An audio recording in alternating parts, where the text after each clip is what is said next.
नमस्कार, मैं हूं नीलू। तो हमास ने एक बड़ा हमला इजराइल पर किया है। हम आपको बता दें कि लगातार इजराइल गजा पट्टी पर हमला करता रहा है। पिछले कुछ दिनों में हमने देखा कि कितने लोग गजा पट्टी में मारे गए, कितने फिलिस्तीनियों ने अपनी जान गंवाई, लेकिन अब इसका जवाब हमास ने दिया है। एक बड़ा अटैक इजराइल पर हमास ने किया है। बातचीत करने के लिए मयंक मेरे साथ जुड़ गए हैं। इजराइल जिस तरह से लगातार हमले कर रहा था गजा पट्टी में, बहुत सारे लोगों ने अपनी जान गंवाई, अब उसका जवाब हमास ने दिया है। देखिए, ये साल का सबसे बड़ा हमला माना जा रहा है जो हमास की तरफ से इजराइल पर किया गया। जो इन्फॉर्मेशंस आ रही हैं उसके मुताबिक ये हमला कल रात को किया गया है, रात के 9 बजे के करीब। और सबसे बड़ी बात यह है कि ये जो रॉकेट्स फायर किए गए, जो हमास की तरफ से पहले भी इस तरह से किया जा रहा था कि बहुत ही कम समय में एक साथ कई रॉकेट्स फायर किए गए, और आधे से ज्यादा रॉकेट्स बताया जा रहा है कि वो इजराइल में सटीक ठिकानों पे जहां टारगेट किए गए थे वहां पे गिरे हैं। इजराइल का defence system, air defence system एक बार फिर बुरी तरह से फेल हुआ है। आयरन डोम सिस्टम इन रॉकेट्स को, मिसाइल्स को नहीं रोक पाया। ये खुद इजराइल की तरफ से क्लेम किया गया है कि कई जगह पे जो है वो ये रॉकेट्स गिरे हैं और जिससे बड़ी तबाही भी हुई है। सोशल मीडिया में इसकी तस्वीरें सामने आनी शुरू हो गई हैं। देखिए, इजराइल पे जब भी अटैक होता है तो जल्दी तस्वीरें बाहर नहीं आती, लेकिन सोशल मीडिया पे इस हमलों की तस्वीरें सामने आने लगी हैं और कई रॉकेट्स तो अपार्टमेंट से टकराते हुए भी दिखाई दिए हैं कि जो रॉकेट्स थे वो किसी अपार्टमेंट से टकरा रहे हैं या किसी पर्टिकुलर बिल्डिंग पे गिर रहे हैं। हुआ है, बड़े नुकसान की खबर आई है इजराइल से, और इजराइल ने भी ये बात मानी है कि ये हमला हुआ है। और देखिए, गौर करने वाली बात ये, इजराइल के प्रधानमंत्री बेंजामिन नेतन्याहू अमेरिका की यात्रा पर जाने के लिए तेल अवीव में अपने प्लेन में बैठे हुए थे। जिस वक्त ये अटैक हुआ उस समय नेतन्याहू अपने प्लेन में बैठे हुए थे। ऐसे समय में हमास की तरफ से एक साथ कई रॉकेट्स फायर हो जाते हैं और रॉकेट्स मध्य गाजा के इलाके में रॉकेट्स गिरते हैं।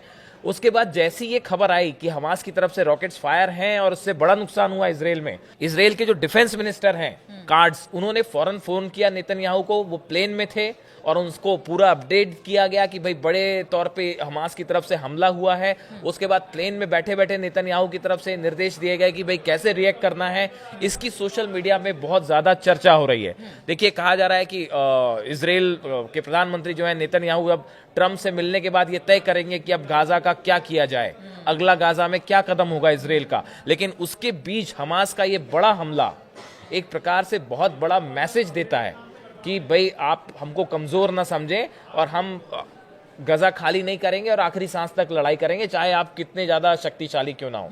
और देखिए, ये जो हमले हुए हैं ये मध्य गाजा के दीर अल बलाह जो इलाका है वहां से अश्कलोन और अशदोद, ये जो 3 इलाके हैं, खासकर अश्कलोन पे जिसकी इमेजेस सामने आई हैं हमले की, जो एक बिल्डिंग पे रॉकेट्स टकराते हुए दिखाई दे रहे हैं, ये अश्कलोन इलाके के हैं। देखिए, इस हमले से 2-3 चीजें जो हैं वो सामने आई हैं। पहली चीज तो ये कि इन रॉकेट्स को लेके ईरान का डिफेंस सिस्टम, खासकर आयरन डोम का फेल होना, ये लगातार इजराइल के साथ ये हो रहा है। पिछले काफी समय से इजराइल के ऊपर जो हमले हुए हैं उनको रोकने में हम देख रहे हैं कहीं ना कहीं इजराइल का डिफेंस सिस्टम नाकाम हो रहा हो, चाहे वो आयरन डोम सिस्टम क्यों ना हो। और अब थार्ड सिस्टम भी, जो हमने अपने पिछले वीडियो में चर्चा की कि अमेरिका की तरफ से थार्ड सिस्टम की सेकंड जो सप्लाई है वो इजराइल आ गई है, कर दी गई है।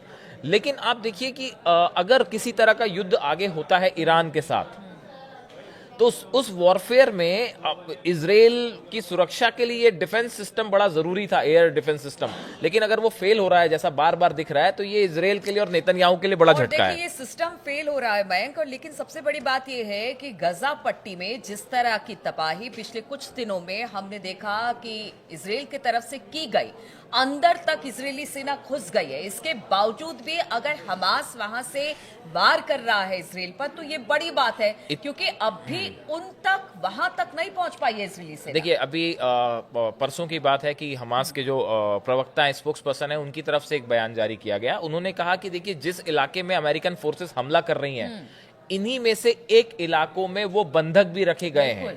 और अगर आपकी स्ट्राइक में बंधक मारे जाते हैं तो उसके जिम्मेदार आप होंगे। ये हमास की तरफ से साफ साफ कह दिया गया है कि आप लगातार स्ट्राइक कर रहे हैं, एयर स्ट्राइक हो रही है, ड्रोन स्ट्राइक हो रही है, मिसाइल स्ट्राइक्स हो रही हैं, और आपकी किसी मिसाइल अगर या एयर स्ट्राइक में अगर बंधकों को हमने जहां रखा है वहां पे स्ट्राइक हो जाती है और वो मारे जाते हैं, तो जिम्मेदार आप। तो देखिए, एक बात तो है कि इजराइल वो बंधक कहाँ है पता लगाने में पूरी तरह से फेल है। उसके बाद आपने ठीक कहा कि इतने हमलों के बाद भी जो अल कासिम ब्रिगेड है, हमास का जो यूनिट है, इसके पास देखिए ईरान की तरफ से भी इसमें कोई दो मत नहीं है कि ईरान की तरफ से भी जो है वो हथियार सप्लाई हो रहे हैं। भले अभी वो चैनल कुछ समय के लिए बाधित रहा, लेकिन इसका मतलब ये नहीं है कि हमास के हथियार खत्म हो गए हैं या उसके पास सप्लाई रुक गई है पूरी तौर पे। तो ये जो अटैक है, इससे 2-3 संदेश बड़े साफ हैं कि हमास की तरफ से कि हम झुकने वाले नहीं हैं। आप अमेरिका जाके चाहे कोई डील कराइए, अगर आप चाहते हैं कि फिलिस्तीनी खाली कर देंगे गजा को, तो ऐसा नहीं होने वाला। बंधकों को हम तभी छोड़ेंगे जब आप हमसे टॉक्स करेंगे। बिना शर्तों के जो है उनको नहीं छोड़ा जाएगा। और तीसरा, अगर आप हम पे हमला करते हैं, फिलिस्तीनियों को हटाने की कोशिश करते हैं, तो आपको करारा जवाब दिया जाएगा। ये 3 संदेश जो है वो हमास की तरफ से क्लियर है।